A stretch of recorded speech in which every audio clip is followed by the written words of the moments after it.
Salut, bienvenue dans Jeu de Puissance. On va parler des Kings de Los Angeles. Les Kings de Los Angeles qui sont en reconstruction depuis au moins 3 années. Les Kings de Los Angeles qui ont gardé quelques joueurs encore qui avaient gagné la fameuse Coupe Stanley en 2014.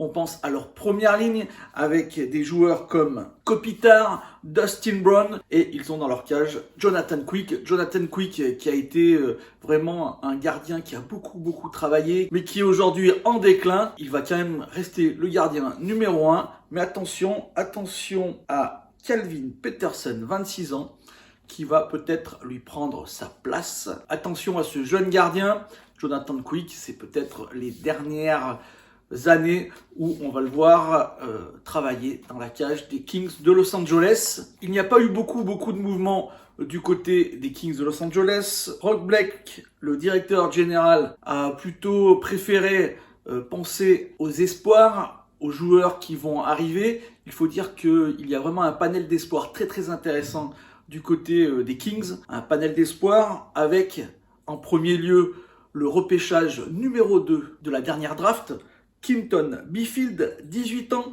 45 matchs en OHL et 82 points, 32 buts et 50 passes. C'est vraiment un joueur sur lequel cette franchise compte, un joueur star. Est-ce qu'il va jouer cette saison? Beaucoup d'experts pensent que oui. Quinton Byfield qui va faire sûrement partie de cette attaque des Kings dès son plus jeune âge, dès 18 ans. Ça va être vraiment un jeune joueur. Il va avoir aussi Gabriel Vilardi qui a déjà 10 matchs la saison dernière avec les Kings de Los Angeles. 7 points, 3 buts, c'est vraiment pas mal pour ce jeune joueur. Et en défense, on pensera à Tobias Björnfot, un Suédois, un jeune Suédois. Donc vraiment beaucoup de jeunesse qui va essayer d'aider ces vieux briscards comme Drew Doughty en défense ou Alex Iafallo. Alex Iafallo qui fera partie de cette première ligne. Donc vraiment un gros bassin d'espoir qui font penser aux fans que cette reconstruction est en train de finir et que les Kings de Los Angeles pourront bientôt dans l'avenir, peut-être pas cette année, mais dans l'avenir, être une équipe performante. D'ailleurs, on va tout de suite voir mes prédictions.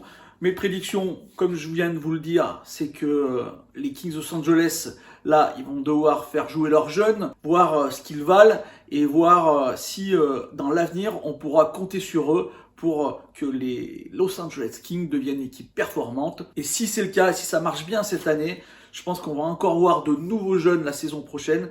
Et dans 2-3 ans, ça va être vraiment une équipe très intéressante à voir jouer avec plein de jeunes espoirs avec de la qualité. Comme on a pris l'habitude, je vous montre le maillot Adidas Reverse de cette saison. Voilà, j'espère que cette vidéo vous a plu. C'est le cas, n'hésitez pas à me faire un petit like, un petit commentaire ou à la partager. Et moi, je vous dis à la prochaine présentation. On parlera du Wild du Minnesota.